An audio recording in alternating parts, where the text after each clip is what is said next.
Good morning, good afternoon, good evening, wherever you are in the world. Welcome to another edition of Broken Not Shattered. Today, I have a very special and very interesting guest. I wanted to actually do this. I wanted to have this show in September, but I chose not to. And the reason why I chose not to was because of the sensitivity of what happens around the month of September in America when we actually remember those we lost during 9/11. Yesterday, Anne-Marie is actually a survivor and also has now become an advocate for families and individuals who have gone through this. Anne-Marie Principe, welcome to Broken Not Shattered. Thank you so much for having me. How are you doing today? I'm doing very well, thank you. You will hear throughout the broadcast that my voice gets raspy, and that is a gift from the dust. So sometimes you will hear that I lose my voice, but I am working on some really good projects, and that is important to me. Okay, great. Let's start with the day itself, if you don't mind. Um, can you take us through the journey of how your day started and what the experience was and how it all happened?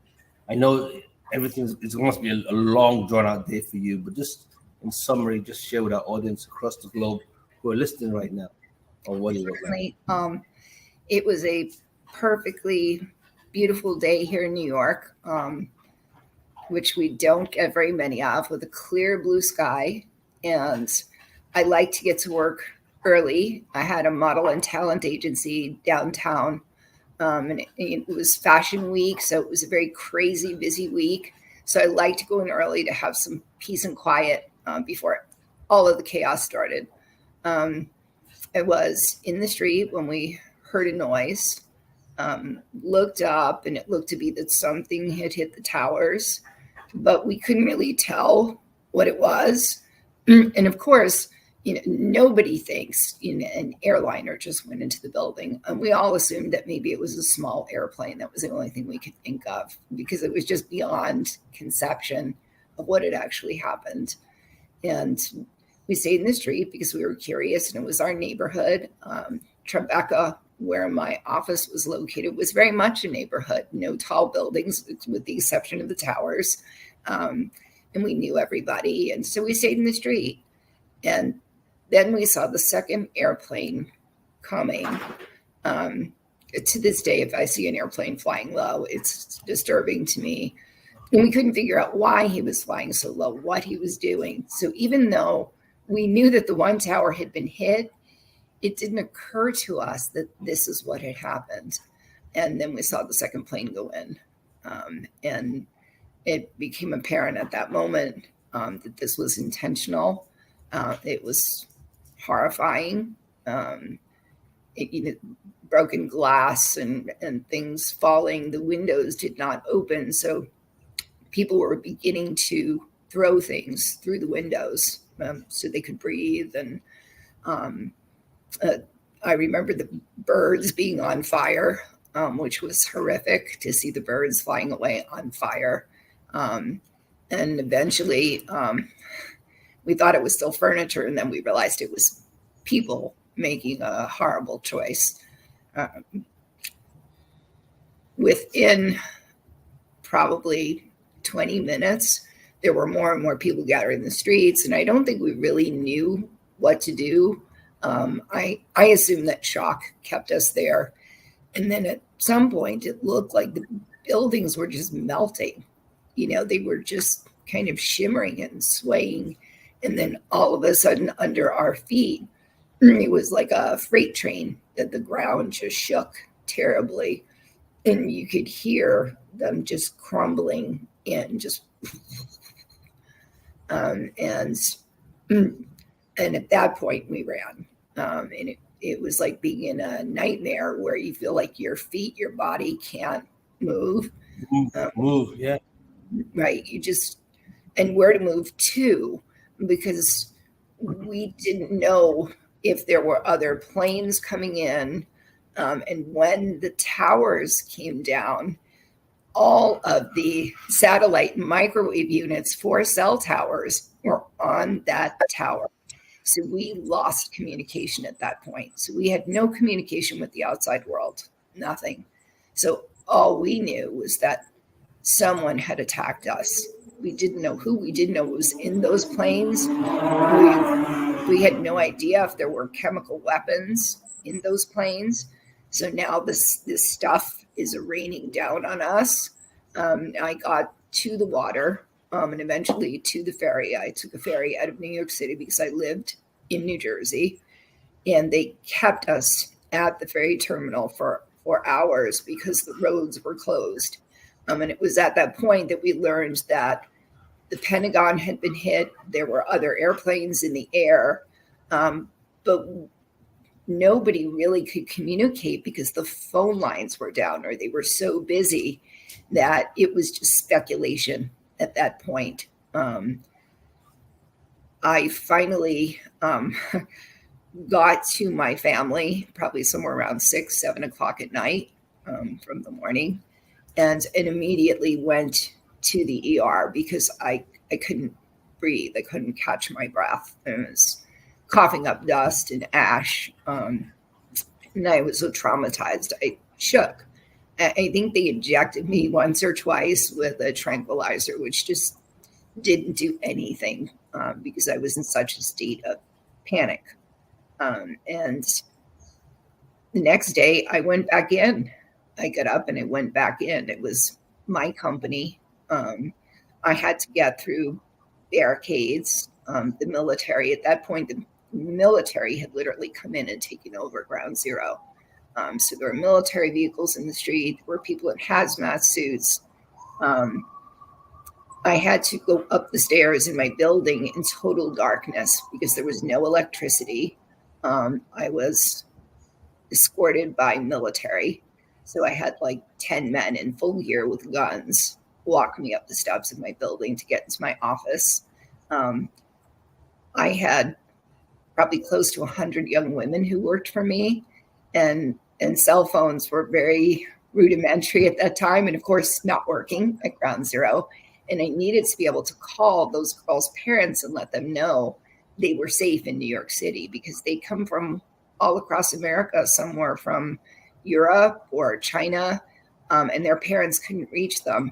And so the military literally let me come through to do that so that I could let their parents know they were safe. Oh. And I continued to come in. It was my company. I had a lease. I had a successful business.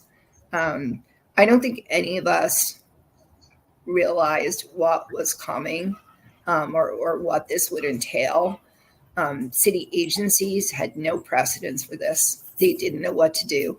You know, we're kind of watching this live right now with efforts for the hurricane, and I feel terribly for those people. But many of those are small towns, 1,000, 2,000 people. This was lower Manhattan. Yeah. How do you scale to help those people and all of those agencies who normally provide aid, like the Red Cross or Salvation Army? Once again, we're used to small Midwestern towns that needed assistance with housing or small factories, nothing on the scale that this was. This was just beyond comprehension. And for me, I do give some leeway to our city government in not knowing what to do. But it became a travesty because the small businesses were just being crushed. I had a contract, even though no one could access my office and I couldn't work, I still had to pay my lease, which was several $1,000s. So no income. I had my lease. At that time, you had contracts with the phone company, with Con Ed, that you were obligated to pay every month. And because they couldn't determine who had electricity and who had phone service, you still had to pay for those things. So I met with other organizations after a press conference where people who promised us help didn't know how to help. Verizon couldn't tell us when the phone lines would be up. Con Ed couldn't tell us when we would have electricity, because all of that had been damaged by the collapse of the towers. Some of the lines were, 100 years old.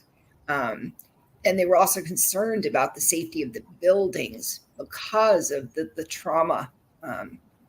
And so they often had to come and examine buildings and see that they were still safe for us to go into. And I became very politically active really fast, and learned politics in a way that I wish I hadn't. But I did find the place that I was always supposed to be. Let's go into that. This is an incredible story you just shared, and I know if not for time, there'll be much more details around it. In your case, you lost no one on your group, which I thank God for. Yes. Many had lost loved ones, and we know that. But you found the strength to begin to overcome and rebuild. And like you just said a few minutes ago, you now became more politically savvy and got into advocacy. What are you advocating for? And Sure. what was the need for you to now actually, after going through the trauma of this, being a survivor of 9/11, now advocating for families and individuals who had suffered through it? Mm-hmm. The first was to organize the small businesses like myself to help one another, to get aid, to reach out to our politicians to see what grants were available, tax benefits, anything they could do to help us. And there wasn't much. The SBA needed to change their rules and their guidelines to include mom and pop businesses. So there were many things that just didn't work for us. And then along the way, I got sick. You hear my voice. My voice was, ruined from the dust. It burned my vocal cords. So I have chronic laryngitis. Sometimes I sound like myself, and other times I just have no voice, which can be very hard for an activist. But I find a way. And so then I began to advocate for our healthcare. And all of the time I was making visits to Capitol Hill. I worked with first responders and families so that we all joined together. Eventually I joined with another group to pass the Victims' Compensation Fund and our healthcare bill, which covers currently close to 400,000 people. There are 130,000 enrolled. And that one of those bills was the second largest healthcare bill ever passed in our nation. And so it is something that has become very important to me, understanding healthcare and trauma. I currently work on a mental health bill with an organization of veterans groups. So there are about 50 organizations, and we are working to reschedule psychedelics for mental health care. And at this time, we have some tremendous support behind us, including Sir Richard Branson, who recently held a retreat on Necker Islands. And I do hope one day to meet him, but I am thrilled to hear that he has come to support this really significant change to mental health care. Wow. It seems as if you found your calling and purpose through this adversity. Despite the fact that you have gone through some brokenness, you're completely not shattered. And this is a great story. You're working and you're advocating, but you said you've had health issues. Yes. Actually, you know what? Let's take a short break. And when we come back, we'll talk about some of the health challenges that you might be facing and the journey so far. If you don't. Okay. Yeah. We'll take a short break and we'll be back in a second. Thank you.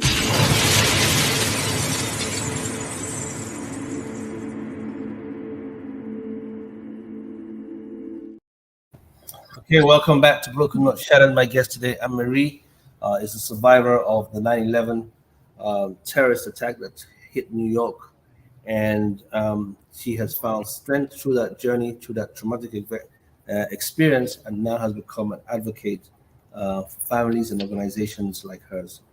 Anne-Marie, welcome back again. Thank you. Earlier on when we were talking, you mentioned something about um, your health issues. Would you like to share some of them if you don't mind? I mean, you don't have to, but if you choose to, that's fine. No, it's I'm not the kind of person who goes on Facebook. It says, say a prayer for me because I'm in the hospital. I'm private like that, and that I don't post those kind of things. I don't want pity from people. I want understanding. That's important to me. I had terrible problems with my lungs to the point where I used equipment to breathe for some time, and I went through special chemical detox, New York Detox Project, that helped me to get my breathing back up to a normal level where I could function and work again. I've suffered through a growth in my brain, which almost took my life. And because of my poor lung capacity, I had to do that surgery awake. So I did full-on neurosurgery awake under what they call twilight. So I spoke to my surgeon and his team as they went into my head. Incredibly surreal experience. And then in 2018, I was diagnosed with 9/11 related breast cancer. And I'm happy to say that after 12 surgeries, the surgery itself and then reconstruction, very complex reconstruction, that I am now in remission, but I will not hit cure until 2028. I am hopeful I will hit cure in 2028. And I'm praying with you, definitely. Wow. Did you say you were awake for the surgery? Yes, I did. How does that happen? How do you stay awake for? Yes, I did.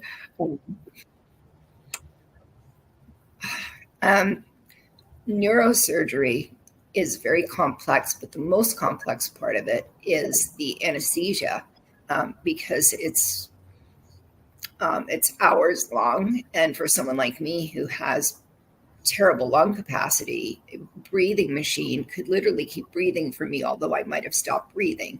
So it was important for them to do this with me under a twilight, what they call anesthesia, so that I was awake and able to talk to them. And I won't go into the gruesome details of how the surgery is done or what they do, but I can assure you that I'm not sure if the residents were more freaked out by this than I was, because they kept saying to me, you're talking to us and it's freaking us out. And I was like, but you're in my head and I'm really freaked out. How do you think I feel? And it was surreal and strange, but it's something I survived. And just my doctors often say to me, and I do believe they're correct, you're here for some reason, and you have to figure out what that is. So for me, as each of these projects or things come along, I just think to myself, okay, this is my why, this is my purpose. Because look, there are so many of us who passed that day. There are now 6,700 of us who have died from the dust. 6,700? 6,700 more people have passed. And that is something that is not often posted by the media because it's a very ugly, frightening number. And so, it's very hard for me. I hear people say, well, you're lucky or you're fortunate or you're blessed. And all of those words are very hard for me. I like to say I have gratitude, because does that mean all those other people were unlucky or undeserving or not blessed? No, they were. You're right. Just for whatever reason, I'm still here. So I feel like it is up to me to do something, to not just think about it, but to do. Oof, okay. And you are doing a lot. And I want to let you know that just a little I've read about you and seen, you're doing quite a bit. before we came on, we had a chat on, and we were talking about the treatment that you're currently on. Yes. Yes. Would you like to share that with some of our audience? Because I don't know who's watching or where this will go to. Right. It may help someone else. So when I was researching treatments for breast cancer, I came across this story on LinkedIn of this new breast cancer treatment, and I was fascinated by it. And I had hopes that I would be a candidate for this treatment. And it's a very simple procedure. Women who go through lumpectomy or mastectomy go through horrific procedures. They need plastic surgery, and the damage to body and self-esteem is tremendous. And this is called cryoablation. The treatment is called IceCure, and it uses liquid nitrogen to shatter a tumor, and it's an injection. That's all it is, and it's done in office. So 190,000 women a year go through lumpectomy, and many of them, this treatment would be available to them, so that it would be a simple process. It's less expensive. And unfortunately, the FDA turned them down for approval about 4 months ago. And even though it was too late for me, it's not too late for all those other women. And so I have joined with this company to appeal to the FDA to pass this treatment for women's breast cancer. It is already approved for lung cancer and other cancers, including prostate cancer, but not for female cancer. And so Why do you think? Why do you think it will be approved for other ones and it's not approved for breast cancer? I believe breast cancer is a bigger business. It is really unfortunate, but it's true, because very few of the other cancers need plastic surgery or definitely mental health treatments. But for women, it's part of your femininity. It's part of your sexuality. So the mental health repercussions and emotional damage is huge. And cancer is definitely a big business. It's a big business, right? Mm-hmm. And so this may be an uphill battle, but I have never shied away from a fight. Wow. And do you know what the rates? What are the percent? Have they tried it out on people? And yes, they have. And they actually have a 5-year study which shows a slightly less than 97% cure rate after less than 97%, which is remarkable. And look, the bottom line is, when you are faced with such an illness, you should have more than one choice. Options, definitely. I think options are one of the biggest things we should have when we're going through health issues like this. Anne-Marie, I mean, this is amazing. I know that after the show, I will connect with you and to see in any way we can be of support and look into the kind of things you're working on. You spend a lot of time on Capitol Hill. Yes, I do. They're speaking, advocating, pushing, looking at the political climate. And I know I'm going off on a whim here. What do you think is going on? I mean, you just talked about women's rights and to their body and all these great things taking place. For me, this is a very sensitive time. In the next couple of, this is the beginning of October. So by November, around this time, people are thinking of actually either going to the vote or voted already. And that means a lot to this country, because whoever emerges as the next president, it's a big shift. What's your take on what's going on as a woman? I'm just asking. Mm-hmm. Yeah. As a woman, what is going on in this country, in the stripping of my rights, my daughter's rights, all women's rights, is horrific to me. To think that in this time, my daughter is going to have fewer freedoms than I will, that a woman will not have autonomy over her body. We have men talking about that women who have children are the only valuable women in this society, which precludes so many other people, whether they are older, younger, choose not to have children. And once again, it's about choice. And to that end, I was approached by a woman named Edie Frazier, who is a tremendous activist in DC, and she's always been a big donor and supported philanthropic and political projects, but this one was close to her heart. She supports a women's business collaborative, so everything has always been about women and equality for her, diversity. And she created this Pin for Purpose project, the pin that I am wearing. I can see the freedom. Yes, that's why I felt comfortable going there politically. But go ahead. Yes, absolutely. So it is to support Kamala Harris and Tim Walz, and we started with about 10 donors who were sponsors who paid for all of these pins, and there were about 30,000 of them. And we gave them out at the convention in Chicago. And all of a sudden there were a sea of pins. And we thought, well, what if we get more sponsors and we could distribute them on an even bigger scale? And it's important to educate people. And my colleagues and myself had a great time running through the city of Chicago. And we gave them to our Uber drivers and our wait staff and the people in the hotel and people we met on the streets. And you could see a sea of pins everywhere. And so we thought, well, why don't we just do this other places? And so Edie is in DC, I'm in New York and New Jersey. So we began distribution there.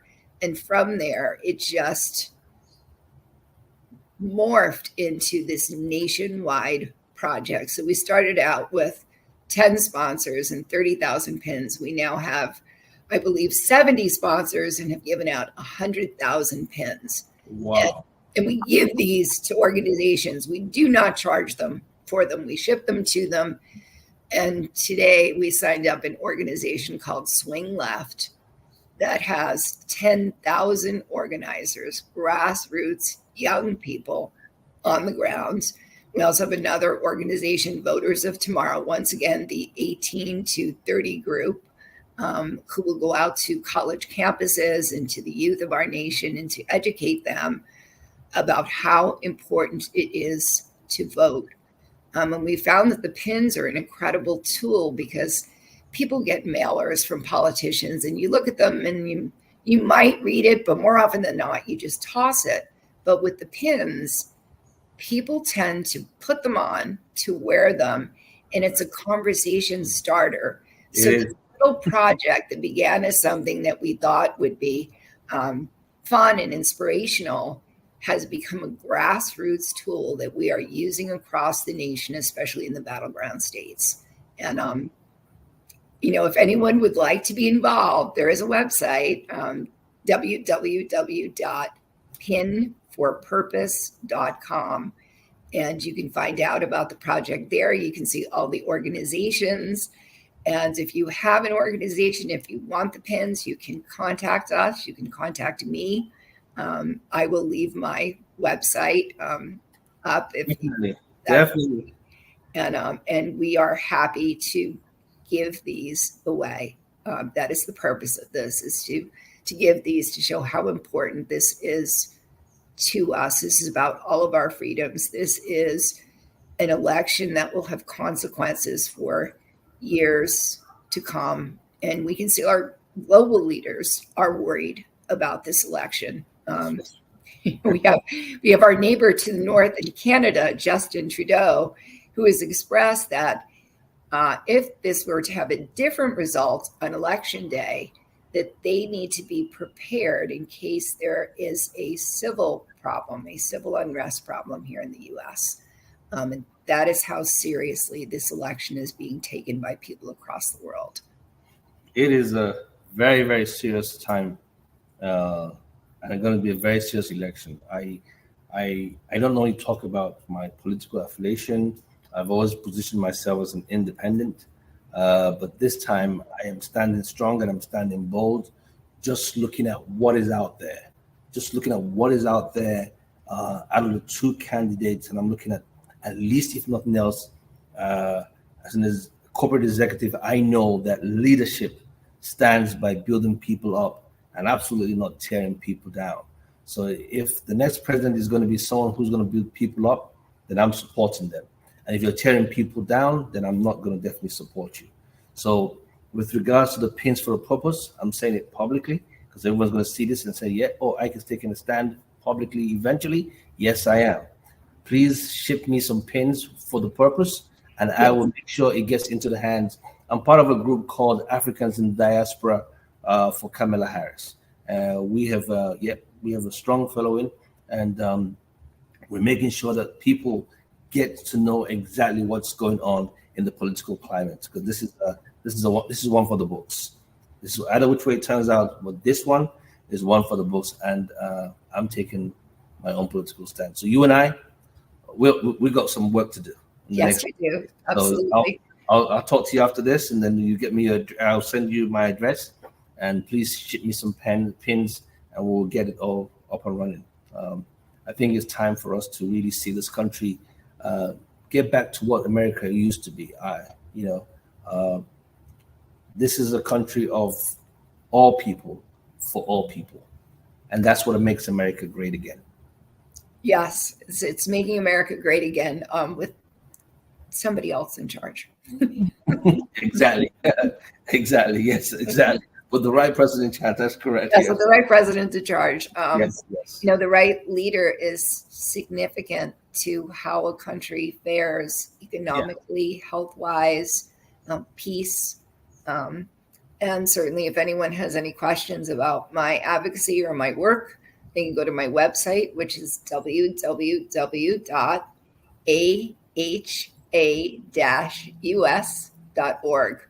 And they can read about my work, and they can participate, or they can reach out to me about anything they'd like to work on. And I'd be happy to introduce them to ways that they can help, that they can be a part of something bigger themselves.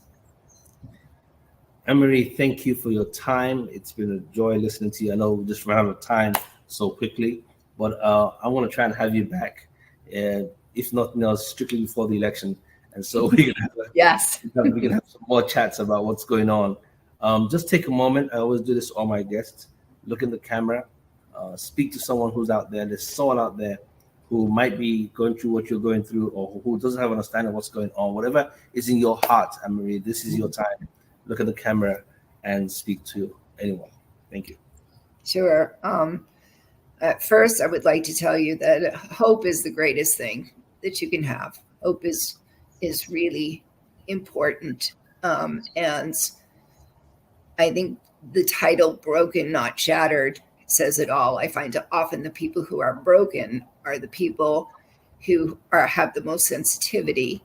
And I have also found that by picking myself up and doing something, by being proactive, I take the focus off myself and put it on other people. And I always say that for me, it's probably why I have remained emotionally healthy, is that I don't focus on myself. I use my work in helping other people to chase my demons. It makes a difference for me. If I don't have the power myself, but I can empower someone else, it raises both of us. Thank you so much, Anne-Marie. You couldn't have said it any better. I couldn't have said it better. Thank you. And we'll definitely have you back in our famous 3 words before I end the show: love, peace, and more grace. I hope to see you guys soon next week on the Broken Not Shattered PNS podcast. Anne-Marie, see you soon. We got some stuff to talk about. Get your pins. All right. Thank you a lot. Thank you.